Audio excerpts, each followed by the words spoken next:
11 versículos, capítulo 10 de Apocalipse, de 1 a 11.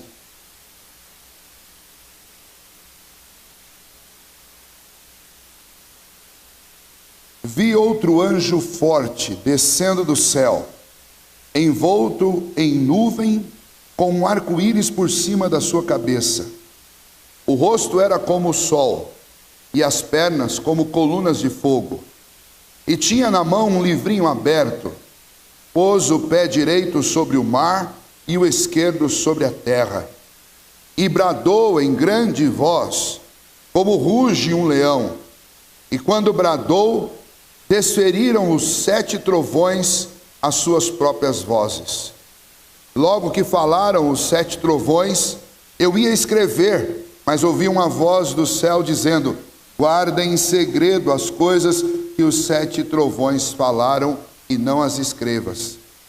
Então o anjo que vi em pé sobre o mar e sobre a terra levantou a mão direita para o céu e jurou por aquele que vive pelos séculos dos séculos, o mesmo que criou o céu, a terra, o mar e tudo quanto neles existe: já não haverá demora.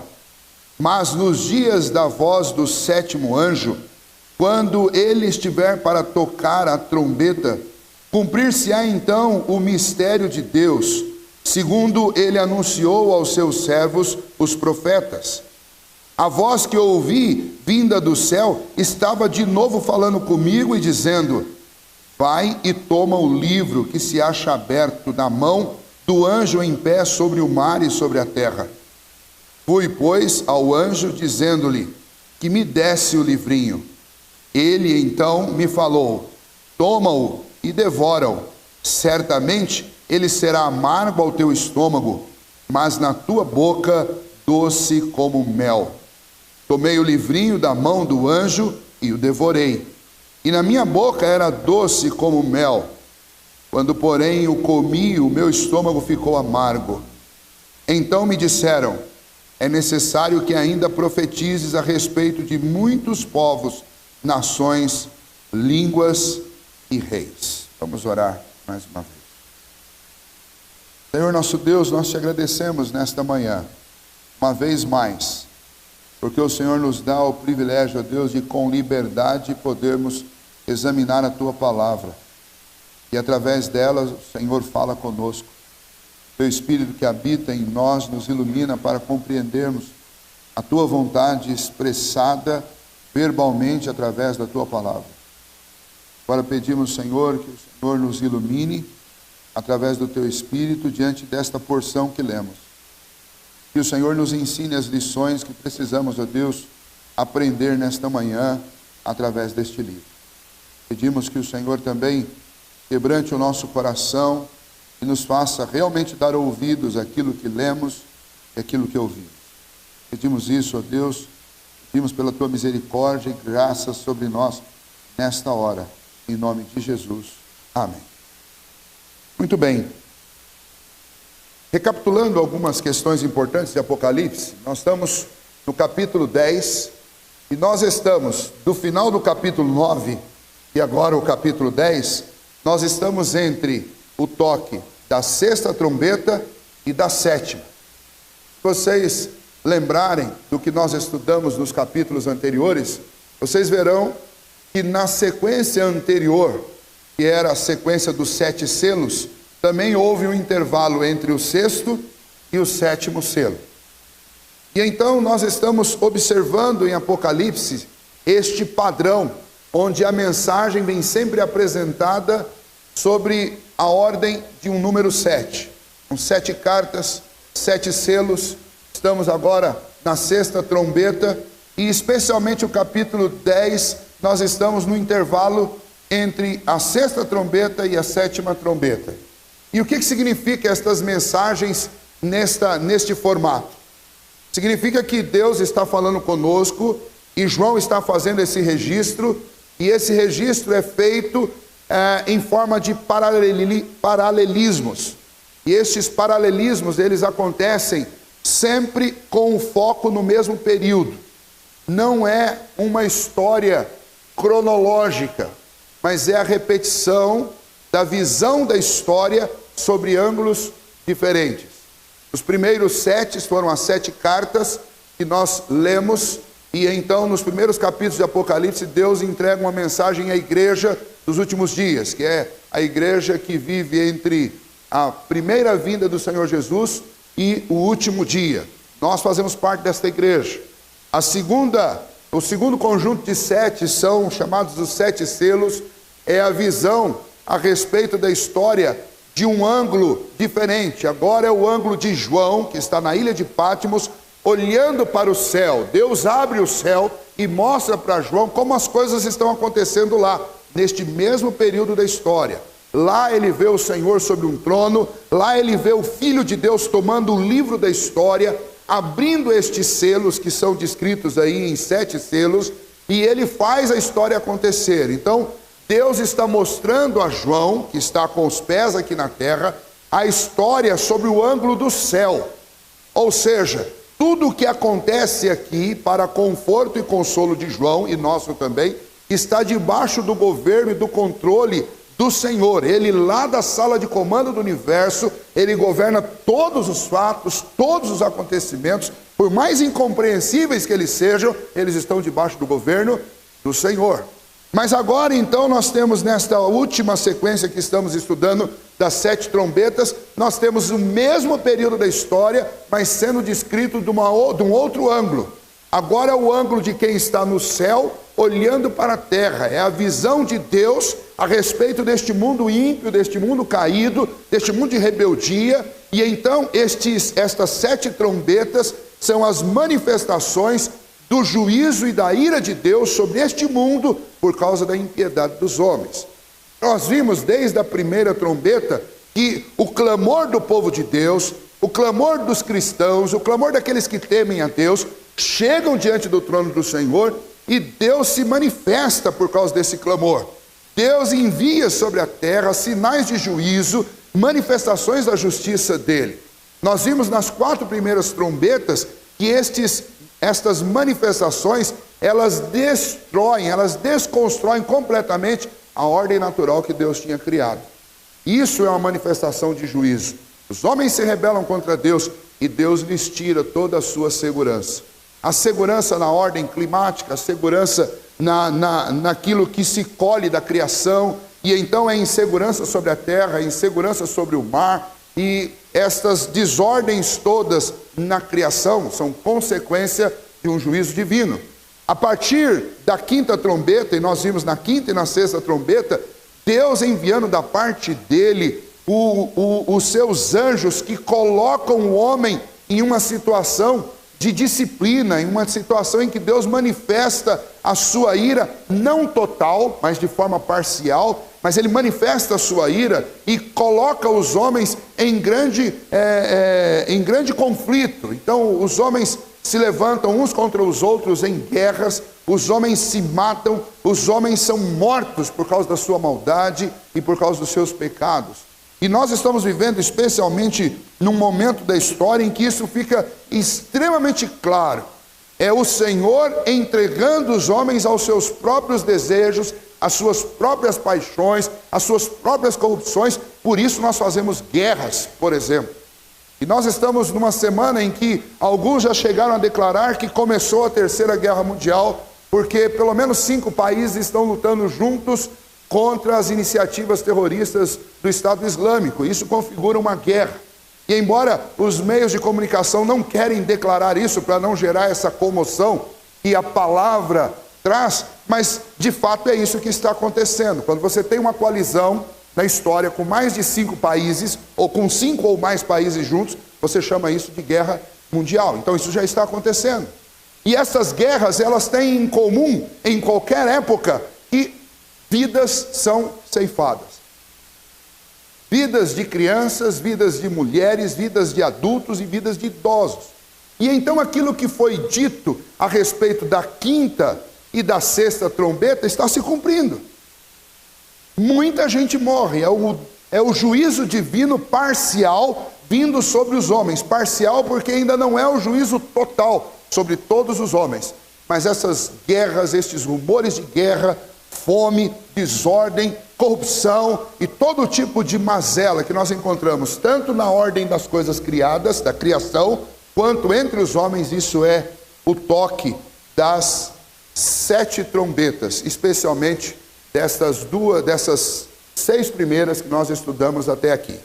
Mas então agora no capítulo 10, João nos traz uma visão que é um intervalo entre a 6ª trombeta e a 7ª trombeta. Antes do toque da 7ª trombeta, nós temos um conteúdo que vai aí do capítulo 10, versículo 1, até o capítulo 11, versículo 14. A 7ª trombeta vai ser tocada lá no versículo 15 do capítulo 11. Então, neste intervalo, nós temos algumas visões que João tem e ele nos apresenta. E qual o motivo dessas visões? Nós não sabemos muito bem, alguns comentaristas divergem sobre isso. Mas o mais provável é que neste lapso de tempo, nesse período, o Senhor esteja dando aos homens, através especialmente da proclamação da palavra, que é o que vai ser dito neste livro, a oportunidade de arrependimento antes do juízo final. Porque a 7ª trombeta, assim como o 7º selo, nada mais são do que a proclamação do último e grande e terrível dia do Senhor. E então este intervalo que nós vimos entre o 6º selo e o 7º selo, e agora entre a 6ª trombeta e a 7ª trombeta, são exatamente mais uma manifestação da misericórdia de Deus, dando aos homens mais uma oportunidade de arrependimento. E então João nos mostra isso, nestes primeiros versículos. Você vê que João nos apresenta uma visão. João está lá na ilha de Patmos, e dentro de tudo que ele já tinha visto, agora Deus se manifesta de uma maneira diferente. Ele relata para nós que ele viu um outro anjo, um anjo forte, descendo do céu, envolto em nuvem, com um arco-íris por cima da sua cabeça, e o rosto era como o sol, e as pernas como 2 colunas de fogo, e tinha na mão um livrinho aberto. O que nós vamos observar aqui nesta visão é algo que só pode ser entendido, só pode ser interpretado à luz do profeta Ezequiel e do profeta Daniel. Lembra que nós falamos bastante em outros capítulos anteriores que a chave para a gente decifrar o que a Apocalipse diz é exatamente o Antigo Testamento. E o desconhecimento, o medo e o pavor de lidar com o Apocalipse nada mais é do que uma constatação da nossa negligência quanto ao estudo do Antigo Testamento. Porque quanto mais eu estudo o Antigo Testamento, mais claro e mais fácil se torna Apocalipse para mim. Tanto que Apocalipse, quando ele foi escrito, ele era um livro claro para os leitores do primeiro século, porque os leitores do primeiro século tinham como Bíblia somente os livros do Antigo Testamento e eles conheciam muito bem. E então, quando essas imagens surgiam, como nós vamos ver aqui deste anjo, deste livro, estava muito claro na cabeça dos cristãos do primeiro século a respeito de que ou do que João estava falando. Fica muito claro quando nós observamos Ezequiel que o que está aqui no capítulo 10 é uma descrição do Senhor Jesus, do Filho de Deus, sobreposta às visões que Ezequiel teve no Antigo Testamento, que mostram Jesus exatamente dessa maneira. Se você observar, a abertura deste capítulo nos lembra a abertura do capítulo 5 de Ezequiel. Você anota aí, depois você confere na sua casa. Ezequiel capítulo 5 começa com essa mesma descrição. Descreve um anjo forte que clama em alta voz, versículo 2 do capítulo 5 de Ezequiel, como voz de leão. E então essas descrições que aparecem aí, elas batem exatamente com aquilo que está em Ezequiel no capítulo 5.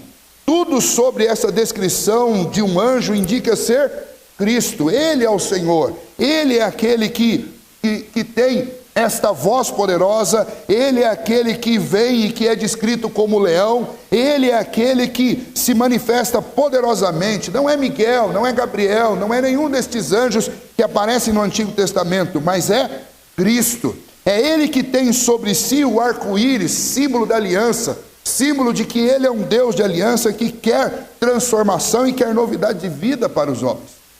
E então o que João está vendo aqui é uma visão de Cristo. E aí nós precisamos ter essas informações do Antigo Testamento que falam sobre as teofanias e as cristofanias, para nós podermos entender o que está sendo dito aqui no Novo. O anjo aparece aí envolto em nuvem, e isso também nos faz lembrar de uma imagem lá de Daniel, no capítulo 7, quando um anjo começa a falar com Daniel, e nós sabemos que este anjo era o Filho do Homem, o Senhor. Ele aparece também para Daniel assim, envolto em nuvem. E então essas imagens, como essa do arco-íris, como das nuvens, como a voz de leão, como o anjo forte, todas elas nos remetem ao Antigo Testamento. A semelhança dessa descrição você vai encontrar em Ezequiel capítulo 1, você vai encontrar no capítulo 5, você vai encontrar em Daniel capítulo 7, você vai encontrar em várias partes do Antigo Testamento estas descrições, e você pode conferir isso lá. A descrição do Senhor como tendo um rosto como de sol, e pés ou pernas como pilares de fogo, também nos fazem relembrar da descrição dada de Cristo no primeiro capítulo, no capítulo 1, de 15 a 16. A visão que Daniel, a visão de Daniel a respeito do Filho do Homem, ela foi dada a Daniel exatamente para manifestar, para que Daniel entendesse, para que Daniel compreendesse e transmitisse ao seu povo a presença poderosa de Deus no governo da história. E aqui, mais uma vez, o que está sendo ensinado através dessa visão para João, para os crentes do primeiro século e para nós, é exatamente a presença poderosa de Cristo na nossa história. Nossa história não está sendo governada por fatalismo, não está sendo governada por coincidências. A nossa história não está sendo governada por homens, mas toda essa história está sendo governada por Deus. E Deus dar esta visão para Daniel é exata para João, como ele deu para Daniel e como ele deu para Ezequiel, é claramente com a intenção de motivar os cristãos, motivar a igreja, desafiar-nos a não só confiar em Deus, mas também a continuarmos nesta jornada, nesta caminhada, onde nós depositamos nossa confiança inteiramente no nosso Senhor. Ele é o anjo forte de Deus, Ele é o Deus Todo-Poderoso, Ele que despede através das suas vozes relâmpagos e trovões. Isso tudo deve me fazer confiar no Senhor e não temer os homens, ainda que eles se levantem em conflitos os mais variados. A nossa confiança precisa estar em Deus. Isso me faz relembrar uma história dessa semana, uma história engraçada. Na manhã de sexta-feira, eu estava em casa, lendo um pouco de manhã, estava no meu escritório. Do meu escritório eu consigo ver até o fundo da casa, pela lateral esquerda da minha casa, tem uma porta que eu vejo até lá no fundo. E no meio desta visão, tem uma varanda, um jardim de inverno, que ele é fechado com portas de blindex. A Cibele estava no banheiro do outro lado da casa. E eu estava ali lendo e escrevendo algumas coisas, quando de repente eu ouvi um estrondo, que eu olho para o lado, parecia que tinha entrado um torpedo pela porta de blindex. Vi caco de vidro entrando em todos os lugares. Adivinha qual foi a primeira coisa que eu pensei? Vamos ver se alguém consegue adivinhar. Mas será que eu escrevi alguma coisa? Será que os caras estão bravos comigo? Será que eles resolveram fazer um atentado no Brasil? A primeira coisa que vem na nossa cabeça são guerras, são coisas desse tipo. E, na realidade não foi, o blindex eu acho que destemperou lá e explodiu na sala lá na nossa área de inverno. Mas é interessante que essas coisas colocam tanto pavor no nosso coração, questão de segundos, aquele barulho, aqueles cacos voando, fazem o seu coração disparar. Nós estamos num país em que está tudo em paz, aparentemente, né? Eu imagino qual pavor deve tomar conta do coração daqueles que estão vivendo no meio de uma guerra, onde os vidros e as paredes estouram por causa de pólvora, e não por causa de destemperar o vidro. É exatamente para dominar este pavor que estas mensagens foram dadas. Lá no Antigo Testamento e agora no Novo Testamento, é para controlar o pavor no coração do povo de Deus, que Deus deu essas visões, para que ainda que este pavor momentâneo surgisse, os filhos de Deus lembrassem que Deus está do governo destas coisas. Nada explode, ninguém morre, nada acontece, senão debaixo do governo absoluto de Deus. Então esta visão deste anjo poderoso, forte, ela vem exatamente para trazer conforto e tranquilidade ao coração de João. Na segunda parte desta visão, nós vamos encontrar a descrição de um livrinho. Esse livrinho aparece e vai aparecer aí. Ele não é um dado novo, é um dado muito antigo. Aliás, quando nós olhamos lá para o livro do profeta Ezequiel, nós vamos encontrar este livrinho sendo descrito lá, e não só sendo descrito lá em Ezequiel, a ordem que Deus dá para o profeta é a mesma que é dada aqui, que esse livrinho seja comido. Parece estranho essa visão para nós, nós já vamos entender isso. Antes, porém, existe ainda uma menção aqui neste texto, que é uma menção tanto quanto enigmática e não há solução para ela, mas nós vamos encontrar no versículo 4, depois da descrição deste anjo que fala com João, nós temos também no versículo 4, que quando este anjo do Senhor fala, e ele brada com uma voz poderosa, como o rugido de um leão, despede-se a partir da sua voz 7 trovões. E novamente a gente tem um desses padrões aí, como 7 selos, 7 trombetas, e aqui aparecem 7 trovões. O problema é que quando João foi escrever o que estes 7 trovões disseram, o anjo diz para ele: não escreva nada, isso você não vai falar, isso você não vai relatar. Significa que tem coisas a respeito do fim que nós não sabemos e que Deus não quis revelar. João ouviu, mas foi só para ele, não foi para nós. Isso é muito parecido com aquilo que está lá em Deuteronômio 29, 29. As coisas reveladas pertencem a nós e aos nossos filhos, e as encobertas pertencem somente a Deus. Então, alguma coisa a respeito do fim, desses conjuntos de 7, João não foi autorizado a escrever para que nós pudéssemos entender. Então, nós apenas sabemos que Deus revelou um pouco mais a João do que o que João realmente escreveu. E alguns comentaristas sugerem alguns motivos do porquê disso. Talvez porque fosse uma mensagem tão extraordinária, tão inefável, como a mensagem que Paulo ouviu sobre aquilo que ele registrou, inclusive em 2 Coríntios capítulo 12, que não era lícito a homem referir. Ou seja, é algo tão extraordinário que não pode ser descrito com palavras humanas. Os homens não têm autorização para falar de coisas tão inefáveis.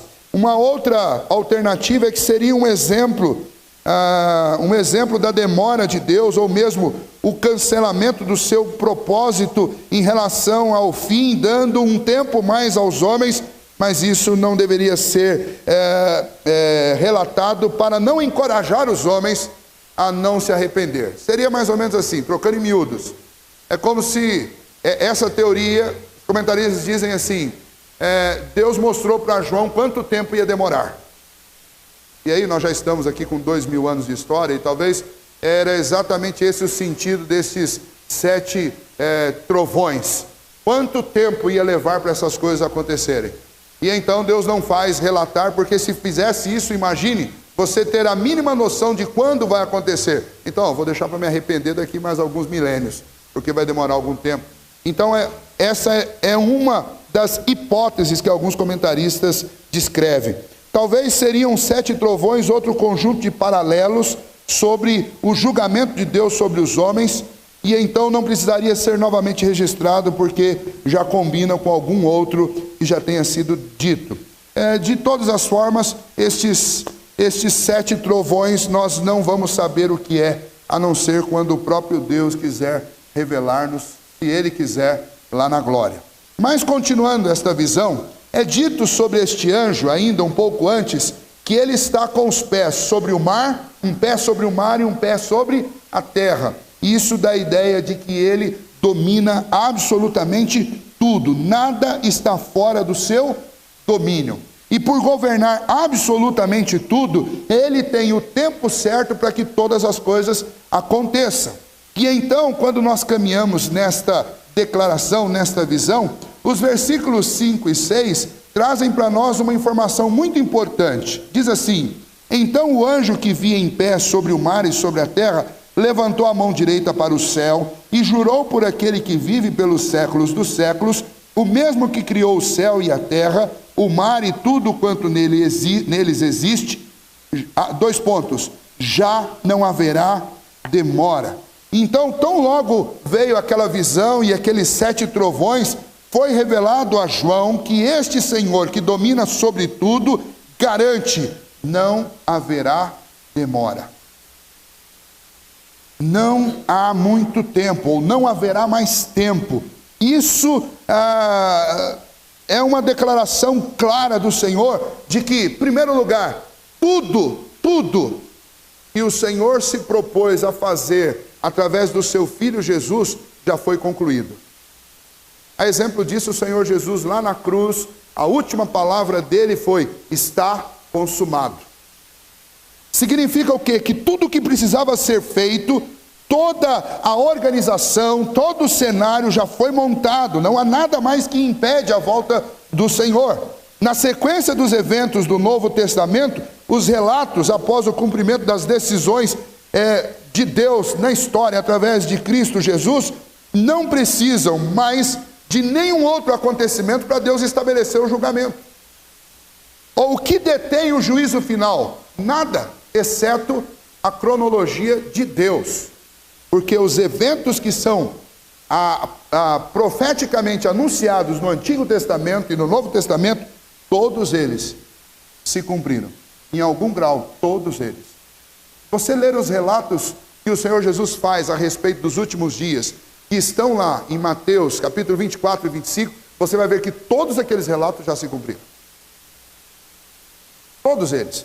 Guerra, fome, perseguição aos cristãos. Isso tudo já aconteceu. Isso tudo vem acontecendo. Isso tudo continua a acontecer hoje. Trovões, todo tipo de movimento anormal na própria criação, tudo isso está acontecendo. São sinais de que tudo já se cumpriu. Tem muita gente falando assim: olha, falta só um pouquinho para se cumprir, para Jesus voltar. Não falta nada. Não falta nada. Tudo isso que a Bíblia anuncia. Apostasia tem acontecido? É o que mais tem acontecido. Apostasia é o abandono da fé. E nós não estamos vivendo uma época em que alguns cristãos estão abandonando a fé. Nós estamos vivendo uma época em que pouquíssimas denominações que se dizem cristãs são realmente cristãs. A grande maioria é apóstata. Como isso, pastor? Não, como que pode ser uma denominação apóstata? Qualquer denominação que adore alguém mais do que Cristo é uma denominação apóstata. E nós estamos cheios de denominações assim. E Cristo é apenas um pretexto para dar um nome para a igreja. Mas as pessoas que são adoradas na igreja não são aquelas que nós somos ordenados a adorar, como diz as Escrituras, ao Pai somente, ao Filho. Isso está acontecendo. Apostasia. Perseguição em todos os lugares. Nós temos perseguições sangrentas, como as que acontecem no Oriente, mas nós temos perseguições ideológicas, perseguições veladas e sutis, como as que acontecem no Ocidente. E é difícil de dizer o que é pior. Como eu estou morando no Ocidente, eu acho que é pior essa perseguição aqui. Eu tenho para mim que o cristão ele é mais encorajado quando ele está diante de um perigo físico do que quando ele está diante de uma tela da internet. Ele se sente muito mais encorajado a sustentar a fé quando ele está em risco de perder a própria vida do que quando ele está em risco de perder o próprio nome. Nós não ligamos muito, especialmente aqui no Ocidente, para esses constantes ataques que Satanás faz à nossa vida, ao modelo de vida que nós sustentamos pelas Escrituras, ao nosso pensamento, tanto que nós cultivamos o hábito de passar horas e horas na frente da televisão ou com os ouvidos expostos a rádios que tocam músicas e dizem coisas que vão frontalmente contra aquilo que nós acreditamos. Vez por outra você vê lá cristão postando coisa no Facebook ou no WhatsApp, coisas que são absolutamente contrárias às Escrituras. Aí você fala, como que o sujeito chegou a essa conclusão? No mínimo ele foi tão exposto a um pensamento anticristão que ele começou a pensar como alguém que não é cristão mais. Então todas essas perseguições, tudo aquilo que é dito a respeito do fim, já está acontecendo. E então quando nós leremos lá no final o último versículo, os últimos versículos de Apocalipse, no capítulo 22, o Senhor diz a respeito do fim para João: certamente venho sem demora. Deus fez João escrever isso lá no século I da era cristã. E daí você vai dizer assim: nossa, se sem demora já durou 2000 anos, então posso ficar tranquilo. Na realidade a sua conta tinha que ser o contrário. Lá eles interpretaram sem demora que poderia ser no próximo mês, na próxima semana, no próximo ano. Isso os fez viver como se fosse o último dia da vida deles, e eles levaram o evangelho a preço de sangue, o seu próprio sangue, para os extremos do mundo conhecido da época. Se nós fôssemos observar a mesma lógica deles, nós estaríamos desesperadamente anunciando o evangelho, porque se lá há 2000 anos atrás já havia urgência, imagine para nós que estamos aqui.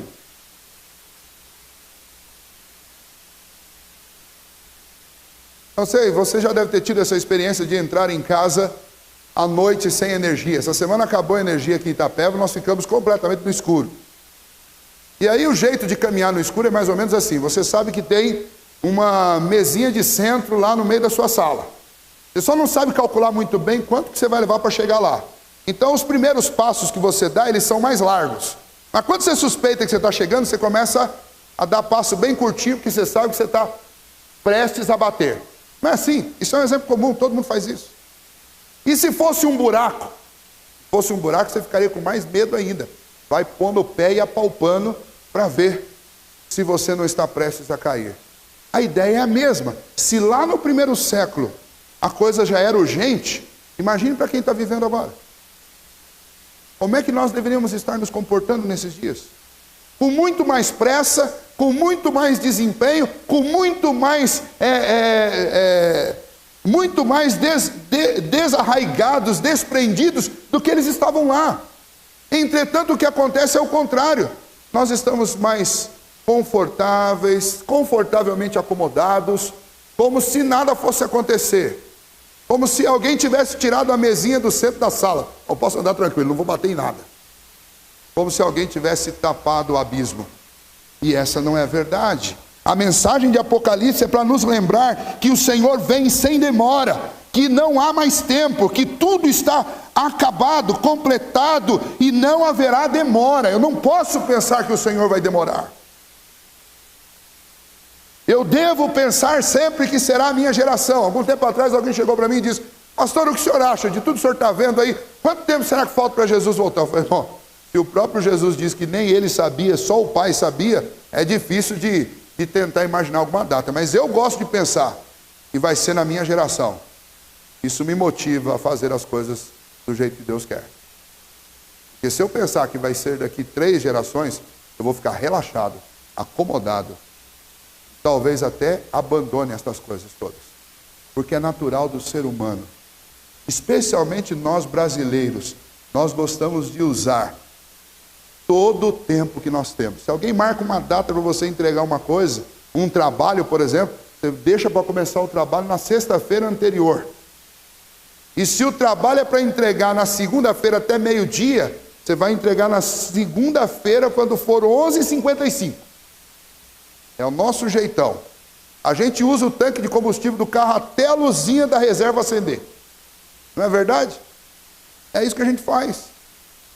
A gente deixa para fazer a declaração do imposto de renda no último dia, que o site da Receita Federal está entupido. É o nosso jeito de fazer as coisas. Então, se eu não pensar que a volta de Cristo é amanhã, eu vou viver hoje numa boa. Eu não vou fazer nada do que o Senhor quer que eu faça. Porque nós vivemos acomodados. Porque nós vivemos confortavelmente entregues aos nossos próprios desejos. E o que Deus está dizendo para João é: eu governo a história. Não é para ficar com medo, porque eu estou no governo. Ainda que estoure uma guerra do seu lado ou contra você, não tenha medo, eu estou no governo. Agora, não é para ficar sentado também, porque eu venho sem demora. Eu não vou demorar. Não há mais demora.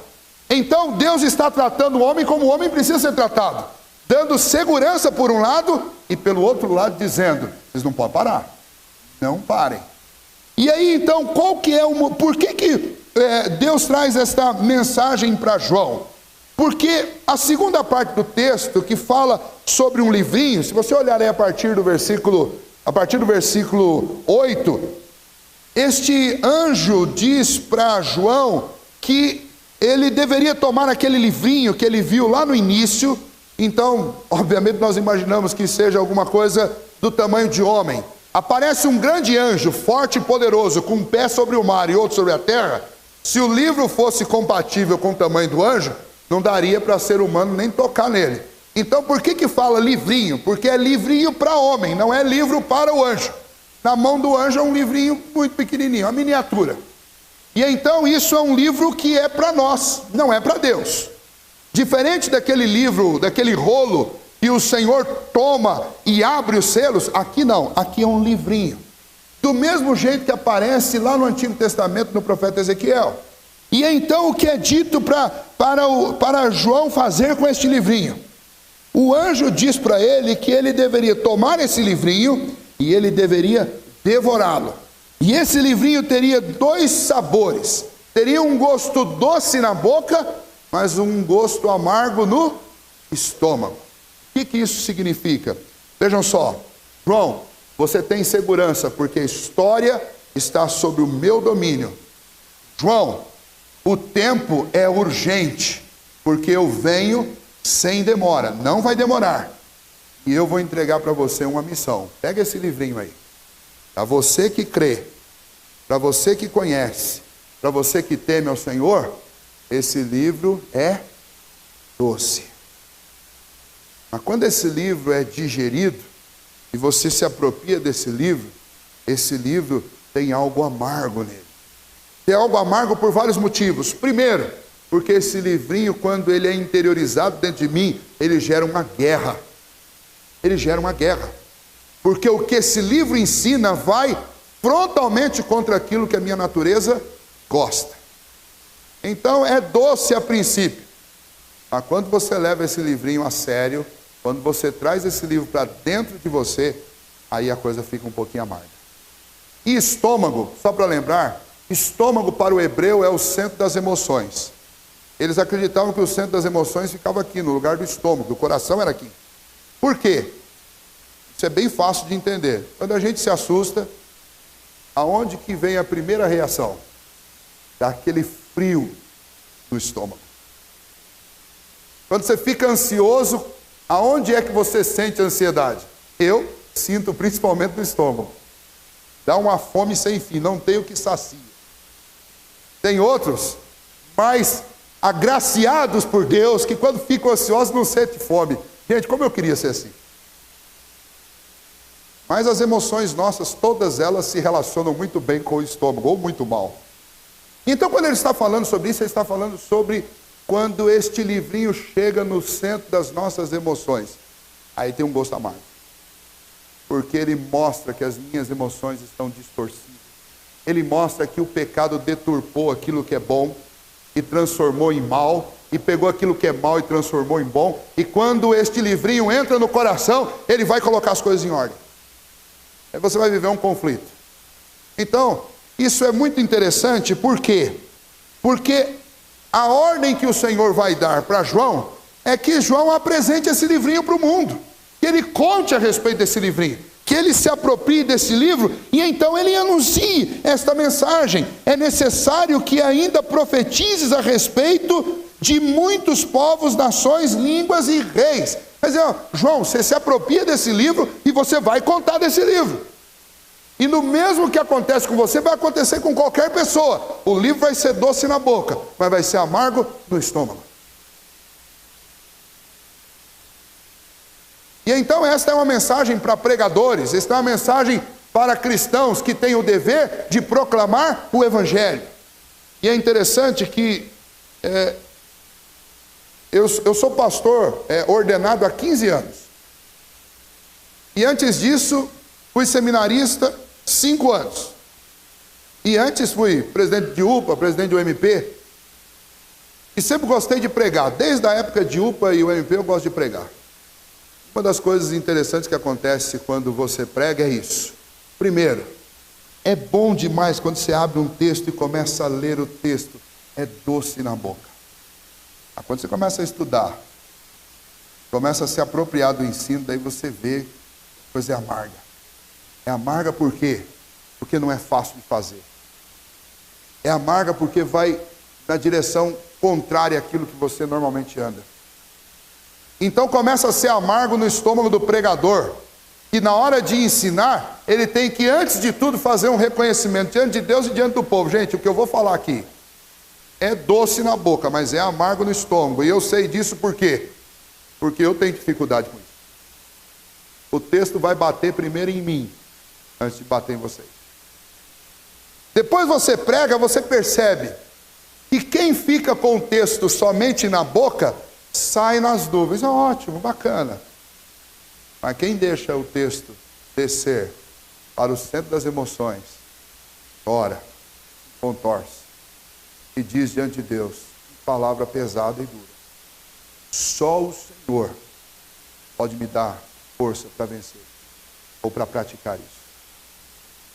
E é exatamente por isso que o último dia é descrito na palavra de Deus como um dia de dois sabores. O último dia será um dia de sabor doce e um dia de sabor amargo. É um dia de cheiro de vida e um dia de cheiro de morte. Para quem ouviu esta palavra, sentiu o doce sabor dela, deixou-a penetrar no coração, experimentou o amargo dela, que é consequência exatamente de uma natureza corrompida, e se deixou transformar por ela, o último dia vai ser um dia de doçura e de cheiro de vida. Mas quem ficou com esta palavra apenas na superfície, desfrutou da doçura dela, mas não deixou essa palavra produzir transformação interior, o último dia, aquilo que evitou durante toda a vida, que foi o gosto amargo no estômago, o último dia não vai conseguir evitar mais. E é isso que esta mensagem traz para nós. E isso faz todo sentido, porque a sétima trombeta é a trombeta do juízo final. Então Deus está dizendo para João: João, você é meu filho, vocês são minha igreja. Eu quero que vocês se sintam seguros, porque a história está nas minhas mãos. Se vocês vivem porque eu quero. Se vocês morrem porque eu quero. Mas nada foge ao meu controle. Então fiquem seguros. Segundo, João, trabalhe, corra, porque há pouco tempo vocês precisam fazer uma coisa para mim. Terceiro, a coisa que vocês precisam fazer para mim é levar este livrinho do qual vocês vão se alimentar primeiro dele, é a palavra de Deus. Ela vai ser doce na boca, mas ela vai ser amarga quando ela for interiorizada, porque ela vai gerar um conflito dentro de você.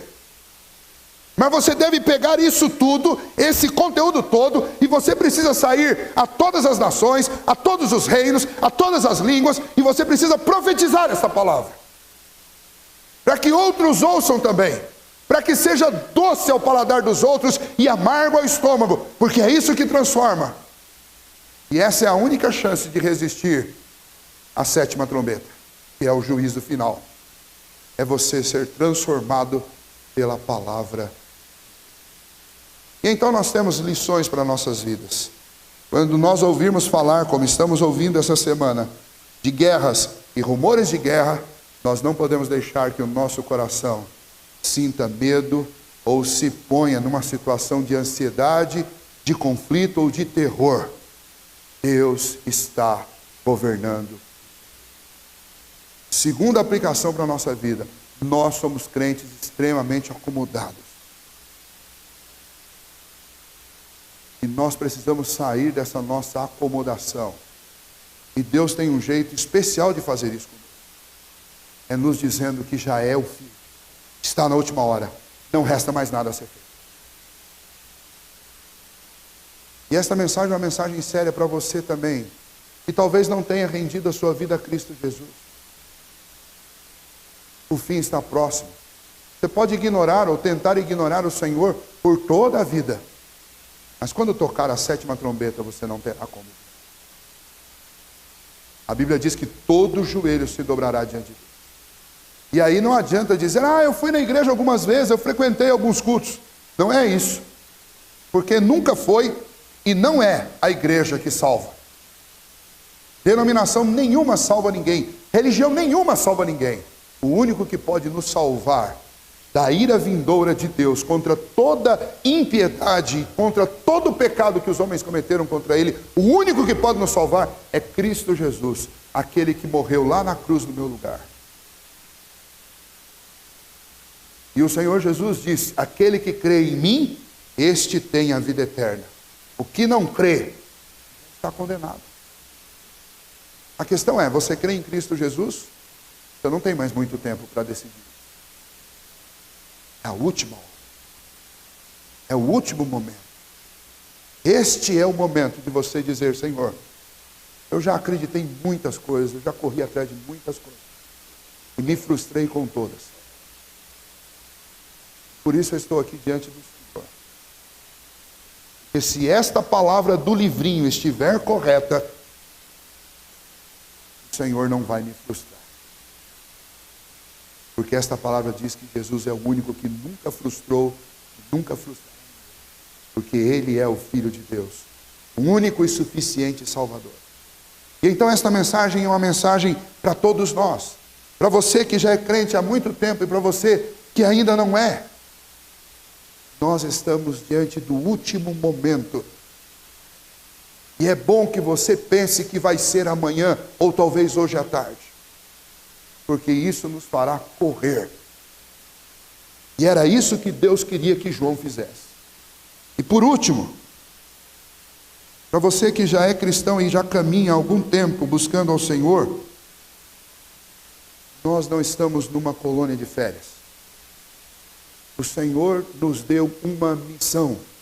E a missão é, primeiro, se alimenta desse livro. Come esse livro. Literalmente. É isso que está sendo dito. Coma esse livro.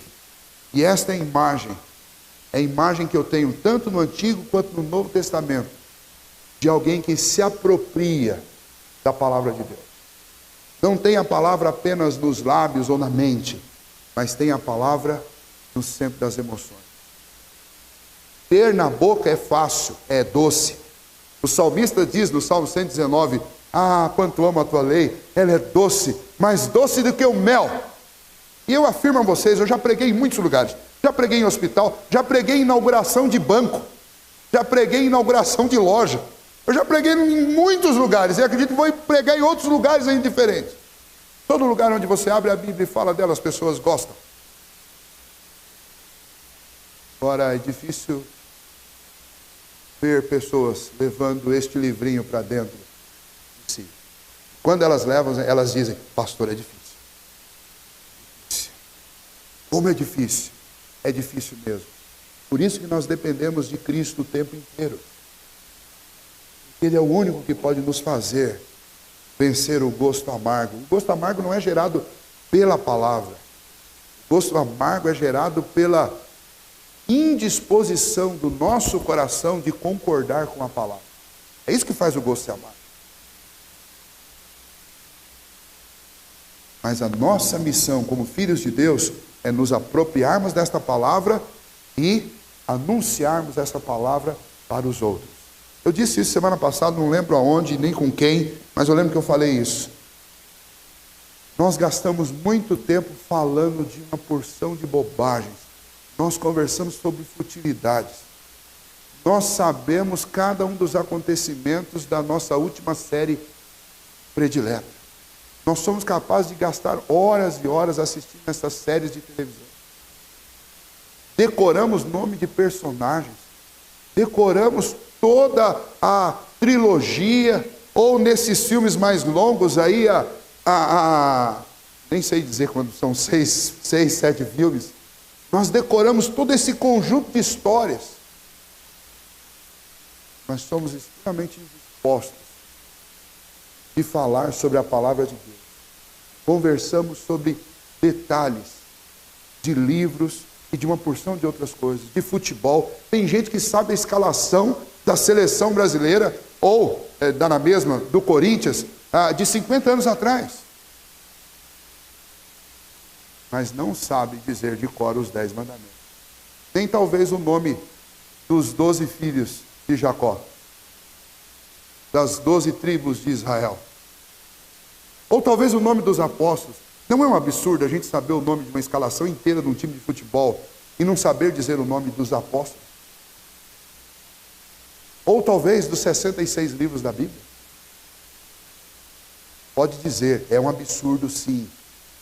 É um absurdo de quem não está levando o livrinho para dentro do estômago. E se não está aqui, não tem como eu anunciar para os outros. Então a palavra do Senhor para João, para a igreja do primeiro século e para nós hoje, é que Deus nos deu uma missão. E a missão é nos apropriar deste livrinho e falar deste livrinho para os outros. E quanto ao tempo e as coisas da vida, Deus diz, não se preocupe demasiadamente com as coisas dessa vida, porque está tudo sob o meu controle e está no fim. Então gastar todo o seu tempo correndo atrás das coisas desse mundo é uma grande inutilidade, porque isso tudo vai ficar aqui em muito pouco tempo. Isso se nós não perdermos antes. Pense naqueles fugitivos, falo de fugitivos, que estão tendo que largar o seu país por causa da sua fé. Pense nos moradores lá de Mariana, que não tem nenhuma fotografia mais, a não ser as que estavam na internet. As coisas da nossa vida, elas são tão frágeis que nós podemos perder da noite para o dia. Não coloque o teu coração nelas, porque isso é uma grande chance de se frustrar. E o Senhor Jesus, falando sobre o fim, ele disse que ia chegar uma hora que a perseguição seria tão terrível que nós deveríamos fugir sem voltar para casa. De onde nós estivermos, fujam. Ele diz isso para os moradores de Jerusalém: quando o abominável estiver lá em Jerusalém, você que estiver no campo, não volte para pegar suas coisas, vai embora, fuja. O dia vai chegar para nós também. Então é urgente que eu saia e anuncie as palavras do livro.